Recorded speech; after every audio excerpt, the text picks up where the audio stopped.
So, a very good morning. Myself, Professor Saxena, and in today's session, I will discuss to you about for loop in C language. A for loop allow you to efficiently write a program that repeat the body of loop specific number of times. जैसा कि हम जानते हैं कि जो for loop है उसका उपयोग किया जाता है जब हमें किसी एक स्टेटमेंट को या एक से अधिक स्टेटमेंट को नंबर ऑफ टाइम्स रिपीट करना हो. Again, for loop is also an example of entry control loop is that test condition or value of control variable in case of for loop is checked before executing the body of loop. जैसा कि हमें पता है दो तरह की loops होते हैं. एक आपका एंट्री कंट्रोल लूप होता है, दूसरा एग्जिट कंट्रोल लूप होता है. तो जो आपका फॉर लूप है this is an example of entry control loop. Means for loop में जो टेस्ट कंडीशन है वह पहले चेक की जाएगी और अगर आपकी टेस्ट कंडीशन सही होगी तभी आपका बॉडी ऑफ लूप एग्जीक्यूट होगा, otherwise body of loop execute नहीं होगा. ये सामने स्क्रीन पर आपको जो सिंटैक्स है फॉर लूप का वो दिखाई दे रहा है. फॉर के बाद जो आपका स्मॉल ब्रैकेट है इसमें इनिशियलाइजेशन, टेस्ट कंडीशन और अपडेटिंग कंट्रोल वेरिएबल. मींस हम सबसे पहले जो आपका कंट्रोल वेरिएबल है उसको इनिशियलाइज करते हैं, फिर हम एक टेस्ट कंडीशन पुट करते हैं और इसके बाद हम कंट्रोल वेरिएबल्स को अपडेट करते हैं. अब अपडेशन में यहाँ पर आप उसको इंक्रीमेंट भी कर सकते हो और डिक्रीमेंट भी करते हैं. फिर इसके बाद जिन स्टेटमेंट्स को हम नंबर ऑफ टाइम्स रिपीट करना चाहते हैं उन सारे स्टेटमेंट्स को हम फॉर लूप के अंदर जो बॉडी है उसमें लिखते हैं. तो जैसा कि हम जानते हैं कि जो लूप है उसका जो मेन एप्लीकेशन है वो क्या है, to repeat a single statement और a number of statement multiple number of times और a specific number of times. जब आप प्रोग्रामिंग के दौरान किसी एक इंस्ट्रक्शंस को या एक से अधिक इंस्ट्रक्शंस को नंबर ऑफ टाइम्स रिपीट करना चाहते हैं तब हमें लूप की आवश्यकता होती है या तब हम लूप का उपयोग करते हैं. Is that clear? ये आपको यहाँ पर फ्लो डायग्राम दिखाई दे रहा है और साथ ही साथ हमने यहाँ पर सिंटैक्स लिखा है. तो फॉर के अंदर आप देख सकते हैं स्मॉल ब्रैकेट में हमने एक काउंटर नाम का वेरिएबल लिया हुआ है जिसकी इनिशियल वैल्यू हमने 1 रखी है और इसके बाद जो टेस्ट कंडीशन है वो हमने क्या लगाई है कि जब तक काउंटर की वैल्यू 20 से लेस है या इक्वल है जब तक वो लूप रिपीट होगा. और काउंटर प्लस प्लस इसके बाद लिखा हुआ है. मींस काउंटर की वैल्यू हर साइकिल में जैसे ही लूप आपका एग्जीक्यूट होगा 1 से इंक्रीमेंट हो जाएगी. ठीक है. तो यहाँ पर हमने काउंटर की इनिशियल वैल्यू 1 डिफाइन किया हुआ है और जो टेस्ट कंडीशन है वो क्या है, counter is less than and equals to 20. यानी यह लूप जब तक एग्जीक्यूट होगा जब तक काउंटर वेरिएबल की वैल्यू 20 से लेस या इक्वल है. और काउंटर वेरिएबल की जो वैल्यू है, जो आपका कंट्रोल वेरिएबल है काउंटर, वह हर साइकिल में यानी लूप जैसे ही एग्जीक्यूट होगा 1 से इंक्रीमेंट हो जाएगा. तो इस तरह से यह लूप 20 टाइम्स खुद को रन करेगा. इस चीज को हमने फ्लो चार्ट से भी दिखाया है. सबसे पहला है start, initialization of control variable. सबसे पहले हम कंट्रोल वेरिएबल की जो वैल्यू है उसको इनिशियलाइज करते हैं. इस केस में हमने कंट्रोल वेरिएबल की जो वैल्यू है उसको 1 इनिशियलाइज किया हुआ है. इसके बाद हम एक टेस्ट कंडीशन लगाते हैं. तो इस एग्जांपल में हमने टेस्ट कंडीशन क्या लिया हुआ है, counter is less than and equals to 20. अगर काउंटर की वैल्यू 20 से लेस या इक्वल है तो ये लूप कंटिन्यू रन करता रहेगा जब तक कि यह टेस्ट कंडीशन सही रहती है, जब तक यह लूप रन करेगा. और अगर यह टेस्ट कंडीशन फॉल्स होती है तो आपका लूप रन करना बंद हो जाएगा. मींस जो फ्लो ऑफ कंट्रोल है वह लूप से बाहर ट्रांसफर हो जाएगा. क्लियर? इसको बोलते हैं टेस्ट कंडीशन. इसके बाद इस टेस्ट कंडीशन में अगर यह टेस्ट कंडीशन सही है तो जो स्टेटमेंट्स या ग्रुप ऑफ स्टेटमेंट्स जो आपने फॉर लूप की बॉडी के अंदर लिखे हैं वह एग्जीक्यूट होंगे. और इसके बाद जो नेक्स्ट स्टेप आएगा that is updation of control variable. Means जो कंट्रोल वेरिएबल है वो या तो इंक्रीमेंट होगा या डिक्रीमेंट होगा, उसको आप अपडेट करेंगे. और इसके बाद हम फिर से टेस्ट कंडीशन को चेक करेंगे. अगर टेस्ट कंडीशन फिर भी ट्रू है तो फिर से आपका जो बॉडी ऑफ लूप है वो एग्जीक्यूट होगा और फिर इसके बाद आपका कंट्रोल वेरिएबल फिर से अपडेट होगा. अगर टेस्ट कंडीशन फिर से ट्रू है तो फिर से सेम प्रोसेस रिपीट होगी जब तक कि आपकी टेस्ट कंडीशन सही रहती है. अगर आपकी टेस्ट कंडीशन फॉल्स हो जाती है, उस केस में आप लूप से बाहर आ जाएंगे। तो अगर हम इस एग्जाम्पल में बात करें, यह जो आपका फॉर लूप का एग्जाम्पल है, यह 20 टाइम्स रन करेगा, क्योंकि हमने इसमें जो आपकी कंट्रोल वेरिएबल है उसकी इनिशियल वैल्यू को 1 किया हुआ है सेट, और जो टेस्ट कंडीशन लगाई है वो क्या है कि जब तक आपका काउंटर है उसकी वैल्यू 20 से लेस या इक्वल है, जब तक हमें रन करना है, और जो काउंटर है उसको हम हर साइकिल में 1 से इंक्रीमेंट कर रहे हैं। तो इस प्रकार से इस एग्जाम्पल में यह लूप 20 टाइम्स एग्जीक्यूट होगा। Now there are following steps in for loop. In first step of for loop, we declare and initialize control variable. This step is executed only one time. जो पहला step है आपके for loop में वो क्या है कि सबसे पहले हम डिक्लेयर करते हैं और इनिशियलाइज करते हैं कंट्रोल वेरिएबल को, और यह स्टेप सिर्फ एक ही बार एग्जीक्यूट होगा। क्लियर। सेकंड जो स्टेप है आपका फॉर लूप का वो क्या है, in second step the condition is tested. Second step में हम कंडीशन को टेस्ट करते हैं कि जो भी आपकी टेस्ट कंडीशन है वह ट्रू है या फॉल्स है। क्लियर। दो चीजें टेस्ट करते हैं कि भाई जो भी कंडीशन है वो ट्रू है या फॉल्स है। If test condition is found false, then the body of loop does not execute and flow of control jumps to the outside of for loop. अब अगर आपकी टेस्ट कंडीशन फॉल्स है तो उस केस में क्या होगा, जो बॉडी ऑफ लूप है वो एग्जीक्यूट नहीं होगी, और आपका जो कंट्रोल है वह फॉर लूप से बाहर ट्रांसफर हो जाएगा। If test condition is found true, then the body of loop executed. और अगर आपकी टेस्ट कंडीशन ट्रू है, उस केस में जो आपकी बॉडी ऑफ लूप्स है वो एग्जीक्यूट होंगे। क्लियर। अब बॉडी ऑफ लूप में आपका कोई सिंगल स्टेटमेंट भी हो सकता है या मल्टीपल स्टेटमेंट्स भी हो सकते हैं। Clear. Now step 5. After the execution of body of for loop, the flow of control jumps back up to the updating control variable statement and the value of control variable is updated. एक बार आपकी जो body of loop है जब execute होती है, इसके बाद जो कंट्रोल है वो कहाँ ट्रांसफर हो जाता है, अपडेटिंग वेरिएबल में। और जो आपका अपडेटिंग वेरिएबल है वह या तो इंक्रीमेंट हो जाता है या डिक्रीमेंट हो जाता है, जो भी आप कंडीशन सेट करें, लेकिन हर साइकिल के बाद अपडेट होता है। Clear. Now again the condition is tested and control of loop is transferred to the step 2 and so on. इसके बाद फिर से कंडीशन टेस्ट की जाती है। अगर कंडीशन ट्रू है तो हम फिर से जो बॉडी ऑफ लूप है उसको एग्जीक्यूट करेंगे। अगर कंडीशन फॉल्स है तो आप लूप से बाहर आ जाएंगे। एक छोटा सा उदाहरण है यहाँ पर, जिसकी हेल्प से हमने फॉर लूप किस तरीके से काम करता है उसको समझा है।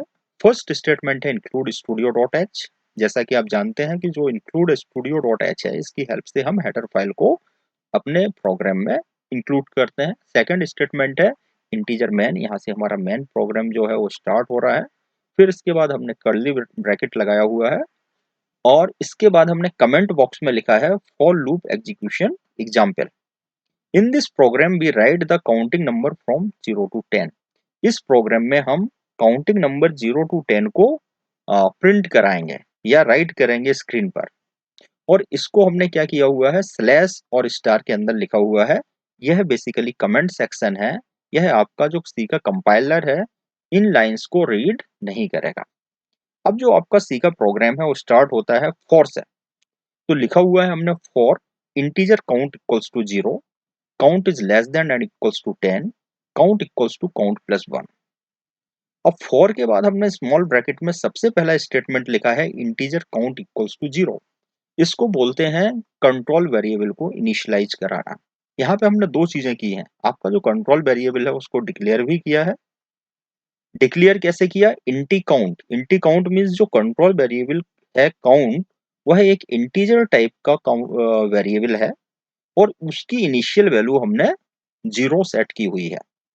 इसके बाद हमने टेस्ट कंडीशन लिखी है count is less than and equals to 10। ये जो लूप है यह जब तक रन होगा जब तक काउंट वेरिएबल की, या जो आपका कंट्रोल वेरिएबल है जिसका नाम क्या है काउंट, उसकी वैल्यू 10 से कम या उसके इक्वल रहती है। थर्ड स्टेटमेंट मैंने लिखा है count equals to count plus 1 हर साइकिल के बाद। हर साइकिल के बाद जो काउंट वेरिएबल है वो है 1 से इंक्रीमेंट हो जाएगा। और फिर इसके बाद हमने बॉडी ऑफ लूप लिखी है। बॉडी ऑफ लूप में हमने क्या लिखा है, print F value of count percentage D comma count. Means हम क्या प्रिंट कराएंगे, जो आपका काउंट वेरिएबल है उसकी वैल्यू को प्रिंट कराएंगे। और इसके बाद कर्ली ब्रैकेट क्लोज किया है, नाउ रिटर्न 0। अब यह प्रोग्राम किस तरीके से रन करेगा। अगर हम फर्स्ट साइकिल की बात करें तो हमने काउंट वेरिएबल को 0 इनिशियलाइज कराया है। मींस फर्स्ट साइकिल के लिए जो काउंट वेरिएबल है उसकी वैल्यू 0 है, तो फर्स्ट साइकिल में क्या प्रिंट हो जाएगा, वैल्यू ऑफ काउंट 0। इसके बाद सेकंड साइकिल में क्या होगा, काउंट की वैल्यू 1 से अपडेट हो जाएगी, बिकॉज हमने लिखा है count equals to count plus 1। Means second cycle में क्या होगा, जो काउंट की वैल्यू है वो 1 हो जाएगी। और फिर इसके बाद हम टेस्ट कंडीशन को चेक करेंगे, is count less than and equals to 10। क्या काउंट की वैल्यू 10 से कम या इक्वल है, तो टेस्ट कंडीशन ट्रू हो जाएगी, क्योंकि काउंट की वैल्यू क्या है सेकंड साइकिल के लिए 1 है। फिर से हमारा जो बॉडी ऑफ लूप है वो एग्जीक्यूट होगा और स्क्रीन पर क्या प्रिंट होगा, value of count equals to 1। इसके बाद फिर हमारा कंट्रोल ट्रांसफर हो जाएगा कंट्रोल वेरिएबल को। कंट्रोल जो आपका अपडेट है, फिर से अपडेट हो जाएगा आपका वेरिएबल। किस तरीके से अपडेट होगा, count equals to count plus 1। Third cycle में काउंट की वैल्यू क्या हो जाएगी, 2। फिर हम टेस्ट कंडीशन को चेक करेंगे, each count is less than equals to 10। Again ये कंडीशन ट्रू हो जाएगी और आपकी बॉडी ऑफ लूप एग्जीक्यूट होगा। इस तरीके से स्क्रीन पे आपके क्या प्रिंट होगा, फर्स्ट साइकिल में प्रिंट होगा value of count equals to 0, second cycle में प्रिंट होगा value of count equals to 1, third cycle में प्रिंट होगा value of count equals to 2। और इस तरह से यह प्रोग्राम रन होता रहेगा। और जो लास्ट साइकिल होगी उसमें क्या प्रिंट होगा, value of count equals to 10, जो आप स्क्रीन पर देख सकते हैं। जब काउंट की वैल्यू 10 हो जाएगी, इसके बाद नेक्स्ट साइकिल में क्या होगा, फिर से अपडेशन वेरिएबल पे हम जाएंगे और count equals to count plus 1। तो यहाँ पर काउंट की वैल्यू अपडेट होकर क्या हो जाएगी, 11। जब काउंट की वैल्यू 11 हो जाएगी और फिर हम टेस्ट कंडीशन को चेक करेंगे, is count is less than and equals to 10, तो अब टेस्ट कंडीशन फॉल्स हो जाएगी आपकी और आप क्या है, लूप से बाहर आ जाएंगे। क्लियर। तो इस तरह से हम फॉर लूप का उपयोग किसी भी स्टेटमेंट्स को नंबर ऑफ टाइम्स रिपीट करने के लिए कर सकते हैं। क्लियर। अब नाउ हम बात करते हैं कि किस तरह से हम different forms of for loops का यूज कर सकते हैं। मींस जो फॉर लूप है उसे हम किस तरह से डिफरेंट तरीके से लिख सकते हैं सी में। क्लियर। तो फॉर लूप को हम कई तरीके से लिख सकते हैं। ये जरूरी नहीं है कि आप स्टैंडर्ड फॉर्मेट में ही फॉर लूप का इस्तेमाल करें। मींस एक ही लाइन में आप कंट्रोल वेरिएबल को इनिशियलाइज करें, एक ही लाइन में आप टेस्ट कंडीशन दें और एक ही लाइन में आप कंट्रोल वेरिएबल को अपडेट करें, ऐसा आवश्यक नहीं है। तो आप किस तरीके से डिफरेंट वे में फॉर लूप का इस्तेमाल कर सकते हैं, यहाँ पे हमने देखा है। पहला मेथड क्या है, in for loop initialization part can be skipped from loop as shown below, the counter variable is declared before the loop. जो काउंटर वेरिएबल को इनिशियलाइज और उसको डिक्लेयर करने वाली बात है, यह हम लूप के पहले ही कर सकते हैं। ये जरूरी नहीं हम लूप के अंदर करें काउंटर वेरिएबल को डिक्लेयर और इनिशियलाइज करने का काम। हम काउंटर वेरिएबल को लूप के बाहर भी डिक्लेयर कर सकते हैं, एज वेल एज उसे इनिशियलाइज कर सकते हैं। नीचे एग्जांपल में हमने देखा हुआ है इंटी काउंट इक्वल्स टू 0, ये मैंने फॉर लूप के बाहर लिखा है। फिर इसके बाद लिखा है for semicolon counter is less than and equals to 10 comma counter plus plus. यानी इस लूप में हमने क्या किया हुआ है, जो काउंटर वेरिएबल को इनिशियलाइज करने की प्रोसेस है उसको लूप के बाहर किया हुआ है और टेस्ट कंडीशन और कंट्रोल वेरिएबल को अपडेट करने का कार्य हमने फॉर लूप के अंदर किया है। In for loop although we can skip initialization part, what semi-colon before condition is must, otherwise you will get compilation error। अब हमें सिंटेक्स का ध्यान रखना होगा।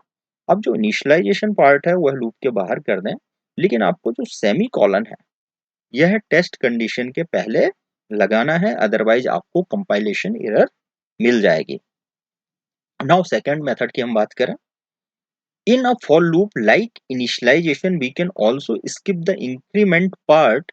In this case, semicolon is must after condition logic. In this case, the updating of control variable is that increment or decrement part is done inside the loop.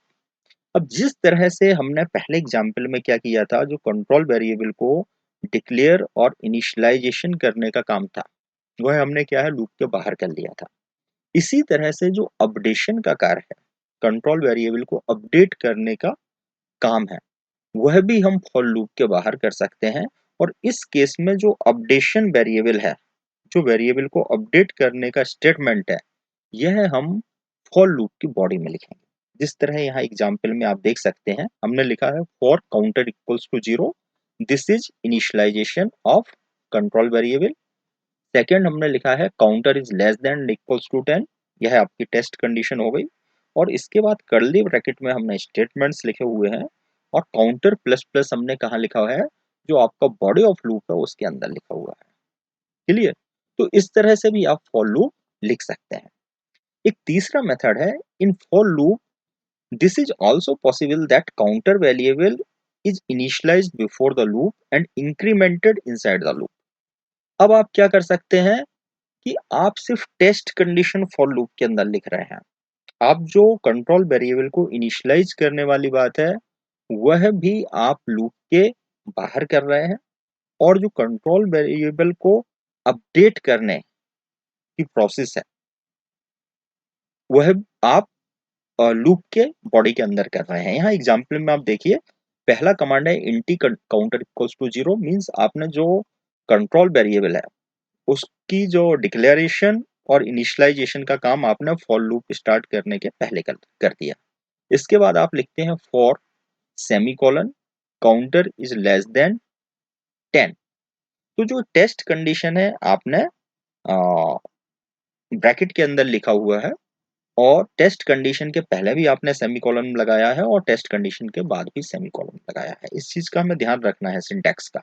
इसके बाद हमने curly bracket start किया है। जो भी statements आप number of times repeat करना चाहते हैं इस बॉडी ऑफ लूप के अंदर आप लिखेंगे, और फिर आपने लिखा है काउंटर प्लस प्लस। यहाँ नम प्लस प्लस लिख गया गलती से, ये क्या होगा काउंटर प्लस प्लस। तो हम क्या करेंगे, कंट्रोल वेरिएबल को जो इंक्रीमेंट करने वाली बात है उसको हम लूप के अंदर इंक्रीमेंट करेंगे। Is that clear? इसके बाद जो चौथी चीज है, fourth, in for loop the counter variable can also be decremented as well. तो आप जो काउंटर जो आपका कंट्रोल वेरिएबल है उसको आप डिक्रीमेंट भी कर सकते हैं।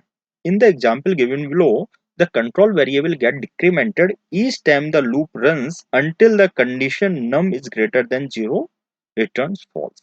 तो एक पर्टिकुलर टेस्ट कंडीशन जब तक फॉल्स नहीं होगी, आप कंट्रोल वेरिएबल को डिक्रीमेंट भी कर सकते हैं। नाउ अब एक बहुत इंपॉर्टेंट बात आती है, infinite loop. What is infinite loop?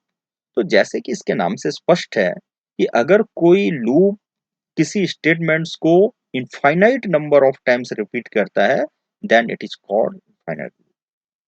Clear? अगर कोई लूप किसी एक स्टेटमेंट्स को या नंबर ऑफ स्टेटमेंट्स को infinite number of times repeat कर सकता है, then it is called infinite loop. The loop that executes the body of loop infinite number of times is called an infinite loop. An infinite loop is also called endless loop, has the following characteristics. जो आपका infinite loop है उसे हम endless loop भी कह सकते हैं, कभी ना समाप्त होने वाला लूप। और इसमें कुछ पर्टिकुलर कैरेक्टरिस्टिक्स होती हैं। पहली कैरेक्टरिस्टिक्स इसकी क्या है, the test condition never meet. अगर आपकी टेस्ट कंडीशन, जो आप लूप के साथ टेस्ट कंडीशन लगा रहे हैं, अगर वह टेस्ट कंडीशन कभी भी मीट नहीं करे, यानी आप कोई ऐसी टेस्ट कंडीशन लूप के साथ डाल देते हैं जो कभी भी पूरी नहीं होगी, तो उस केस में जो आपका लूप है वो infinite number of times repeat होता रहेगा। Second, termination condition is not specified, या आप लूप को टर्मिनेट करने के लिए जो कंडीशन है उसे ही स्पेसिफाइड ना करें। तो कोई भी लूप है वो किस केस में इनफाइनाइट लूप बन जाएगा? पहली कंडीशन क्या है कि आप कोई ऐसी टेस्ट कंडीशन डालें जो कभी पूरी ना हो सके, या आप टेस्ट कंडीशन को या टर्मिनेशन कंडीशन को स्पेसिफाइड ही ना करें। In any loop the control condition must be well defined and specified, otherwise loop will execute an infinite number of times. तो लूप को डिफाइन करते समय यह जरूरी है कि जो आपकी कंट्रोल कंडीशंस हैं या जो आपके टेस्ट कंडीशंस हैं उनको अच्छी तरह से आप डिफाइन कर दें, अदरवाइज क्या हो सकता है, आपका loop infinite number of times run करेगा, वो कभी टर्मिनेट ही नहीं होगा program. Clear? Now come to the assignment work. Write down the answer of following questions and email at vishnunarayan.saxena@gmail.com। ये क्वेश्चंस हैं, इन्हें आपको एक प्लेन पेपर पे लिखना है और जो ईमेल एड्रेस मैंने ऊपर लिखा हुआ है यहाँ आपको सेंड करना है। क्वेश्चंस क्या है? What are the different loop statement variable in C? Explain the for loop statement with the help of flowchart and syntax. Third question, write down the program using for loop. And fourth is what is an infinite loop. अगर आपको कोई confusion है तो भी आप मुझे mail कर सकते हैं। Now thank you so much.